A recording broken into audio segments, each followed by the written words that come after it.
Hey everybody, it's Scott with Football Scoop, and we've thankful to have Pat Coleman, executive editor of D3-Football.com, joining us again to talk about Week 2 of the playoffs. Pat, let's jump right into it. Week 1, there was at least one incredible game, and then a couple other great ones. Tell me about a couple of great games in Week 1, and then let's jump to Week 2.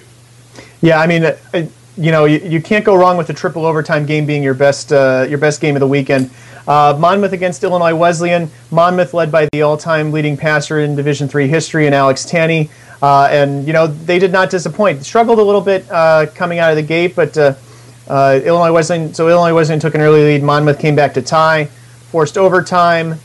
Teams traded touchdowns in the first extra period, field goals in the second, and then Illinois Wesleyan got the ball first to start the third overtime and fumbled on its own 1-yard line.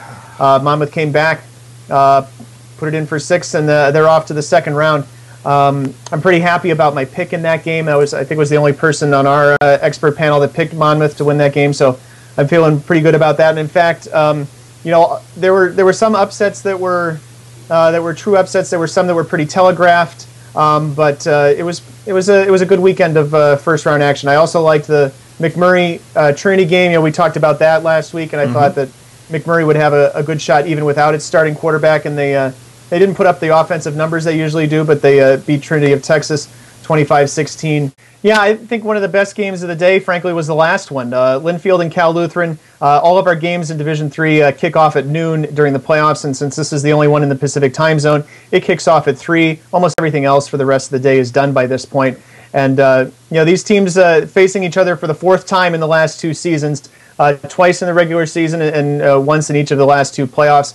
And it came down to Cal Lutheran missing a 49-yard field goal short that would have tied the game, and then having a second chance with about a minute to go from 33 yards out. Linfield gets the block, and they hold on, run out the clock, and win 30-23. So their reward is they go all the way across the country to play Wesley, which is really unusual in Division III. I can't remember a time, especially in the second round, where a team is traveling cross-country to play a game. So that's a pretty unique aspect to this year's tournament that I think a lot of people are looking forward to. Playoff football, you gotta love that. All right, let's Absolutely. jump into the brackets. Yeah, so top left, we got it. I think another team that, or a pair of teams that have faced each other already. Whitewater and Franklin faced each other at the beginning of the season, and Whitewater won 45-0. They played last year in the first round of the playoffs as well. Franklin had a different quarterback than Kyle Ray, a guy who was up for the Gallardi Trophy, the Division III All-Around Student Athlete Award. Whitewater obviously won that game going away too. They've won 40 in a row. I don't see Franklin making up a 45-point gap from September to now, but you have a chance to make it a little more competitive at least. All right. The winner of that game will face either Kane or Salisbury. That's another interesting to be East Coast Midwest matchup, regardless of who wins either of those games. They're going to be. I think someone's going to be getting an airplane in the quarterfinals, which doesn't happen in Division III too much. The NCAA doesn't like to pay for that kind of travel, so this is new and different. And I think people are enjoying it. Salisbury is running the triple option to perfection these days. Shermwood and his crew switched from a 4-3 to a 3-4 defense last season. That seems to be working out for them. Dan Garrett at Kane. This is a program that is in the playoffs for the first time. They'd had a couple of seasons of success, and then would tail off. They'd ramp it back up, cycle up, win 7 games or so, tail off again. Last year they had a lot of talented kids, but real chemistry problem. They finished 5-5, and I think I know we mostly wrote them off as the season started this year. They came out of the gate, upset Wesley, ended up going 9-1. And here they are. They won their first round game against Christopher Newport, and they got a chance to go to the national quarterfinals, which is pretty good for a program that has struggled in a really strong conference, the New Jersey Athletic Conference. Yep, I'm with you. All right, jumping down to St. Thomas and Monmouth. Yeah, so St. Thomas and Monmouth met in the playoffs 2 years ago. Alex Tanney was there then. He was a junior. He missed last year with an injury after playing about a game and a quarter. So he doesn't have the same kind of receiving core that he had around him the last time these teams faced each other, and doesn't have the offensive line in front of him, but they've got a legitimate running game this year, and Trey Yoakum's taken some of the pressure off a little bit. And Yeah, Steve Bell and his crew have to be riding high at Monmouth. It's only the third win for the Midwest Conference since in the playoffs since the conference got an automatic bid back in 1999, and for that to come against a respected program from a highly respected conference in Illinois Wesleyan and the CCIW is a pretty big feather in their cap. They go up to St. Thomas to face a team that I thought, frankly, should be the top seed in the bracket. They end up being the number 2 seed, and Glenn Caruso's team has got a lot of defensive firepower, multiple weapons on offense, and the weather's supposed to be good, so we should be able to see both teams' offenses at their full potential this week. Nice. The winner of that one will have a fun time with winner of St. John Fisher in Delaware Valley, huh? Yeah, and it matters too because we don't know where that game will be played. If Delaware Valley wins, then whoever wins the St. Thomas Monmouth game is going to be traveling east. And if St. John Fisher wins, they would travel if it were to St. Thomas. And to be honest with you, we have no idea what the seedings are because remember the NCAA decided seeds were optional this year again. So it depends. I like St. John Fisher in this game. They were my upset pick last week against Johns Hopkins, and I like their chances at the very least this week.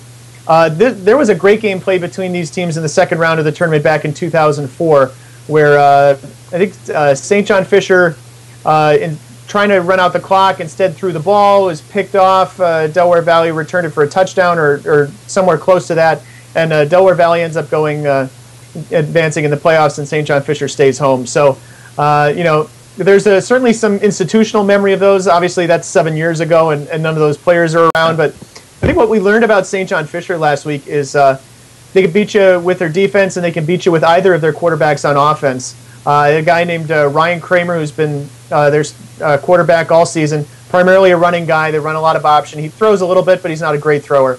He got injured near the end of the first half against Johns Hopkins.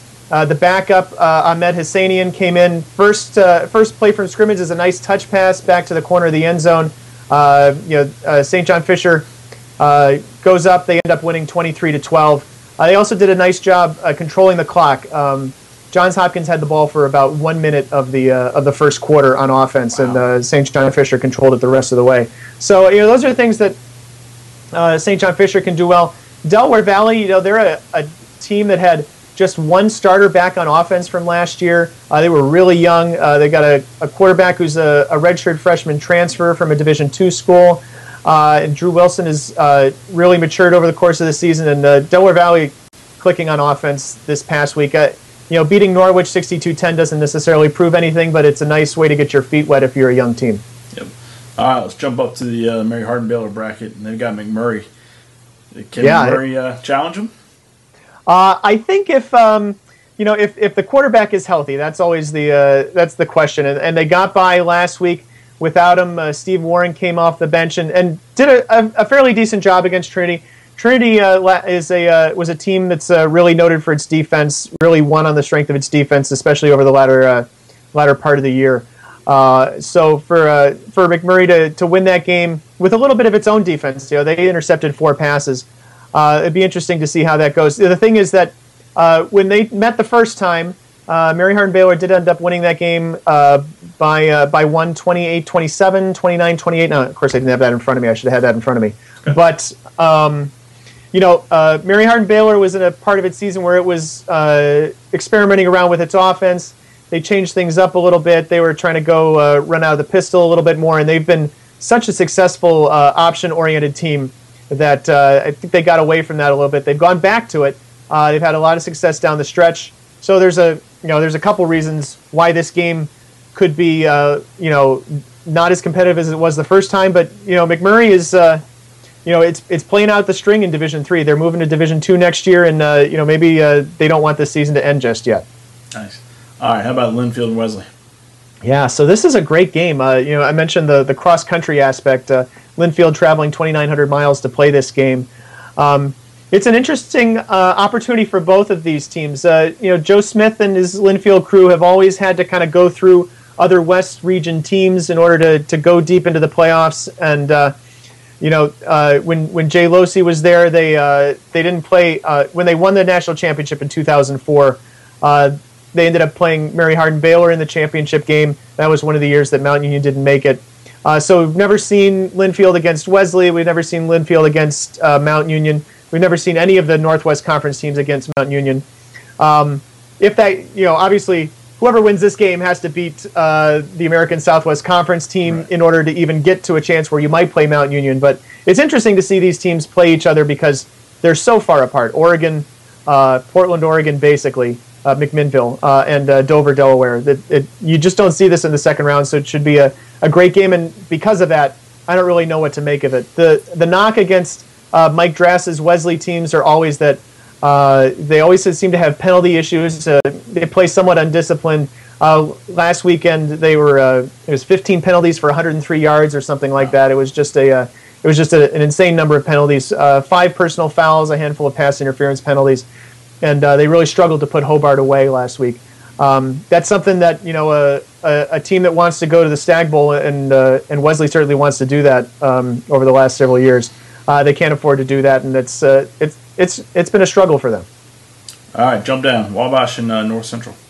Wabash and North Central is interesting. Wabash is the unbeaten team. They're the higher seed in the NCAA's eyes, in our eyes, and I think in both national polls, but certainly in ours. North Central is the higher ranked team because they play a much tougher schedule. They're in a tougher conference.